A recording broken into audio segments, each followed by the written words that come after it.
अथ प्रथमोध्याय। अर्जुन विषाद योग। दोनों सेनाओं के प्रधान शूरवीरों और अन्य महान वीरों का वर्णन। धृतराष्ट्र बोले, हे संजय, धर्मभूमि कुरुक्षेत्र में एकत्रित युद्ध की इच्छा वाले मेरे और पांडु के पुत्रों ने क्या किया। 1। संजय बोले, उस समय राजा दुर्योधन ने व्यूहरचना युक्त पांडवों की सेना को देखा और द्रोणाचार्य के पास जाकर यह वचन कहा, हे आचार्य, आपके बुद्धिमान शिष्य द्रुपद पुत्र धृष्टद्युम्न द्वारा व्यूहाकार खड़ी की हुई पांडुपुत्रों की इस बड़ी भारी सेना को देखिए। इस सेना में बड़े बड़े धनुषों वाले तथा युद्ध में भीम और अर्जुन के समान शूरवीर सात्यकी और विराट तथा महारथी राजा द्रुपद, धृष्टकेतु और चकितान तथा बलवान काशीराज, पुरुजित, कुंतीभोज और मनुष्यों में श्रेष्ठ शैभ्य, पराक्रमी युद्धामन्यु तथा बलवान उत्तमौजा, सुभद्रा पुत्र अभिमन्यु एवं द्रौपदी के 5 पुत्र, ये सभी महारथी हैं। हे ब्राह्मण श्रेष्ठ, अपने पक्ष में भी जो प्रधान हैं उनको आप समझ लीजिए।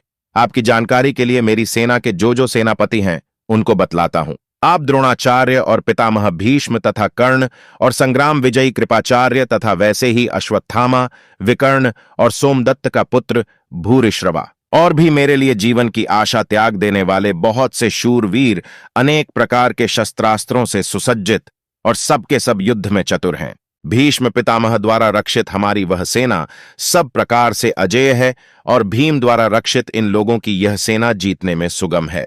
इसलिए सब मोर्चों पर अपनी अपनी जगह स्थित रहते हुए आप लोग सभी निःसंदेह भीष्म पितामह की ही सब ओर से रक्षा करें। कौरवों में वृद्ध बड़े प्रतापी पितामह भीष्म ने उस दुर्योधन के हृदय में हर्ष उत्पन्न करते हुए उच्च स्वर से सिंह की दहाड़ के समान गरज कर शंख बजाया। इसके पश्चात शंख और नगाड़े तथा ढोल, मृदंग और नरसिंघे आदि बाजे एक साथ ही बज उठे। उनका वह शब्द बड़ा भयंकर हुआ।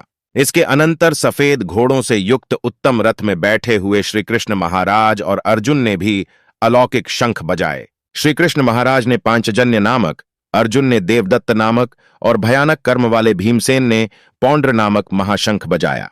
कुंतीपुत्र राजा युधिष्ठिर ने अनंत विजय नामक और नकुल तथा सहदेव ने सुघोष और मणिपुष्पक नामक शंख बजाए।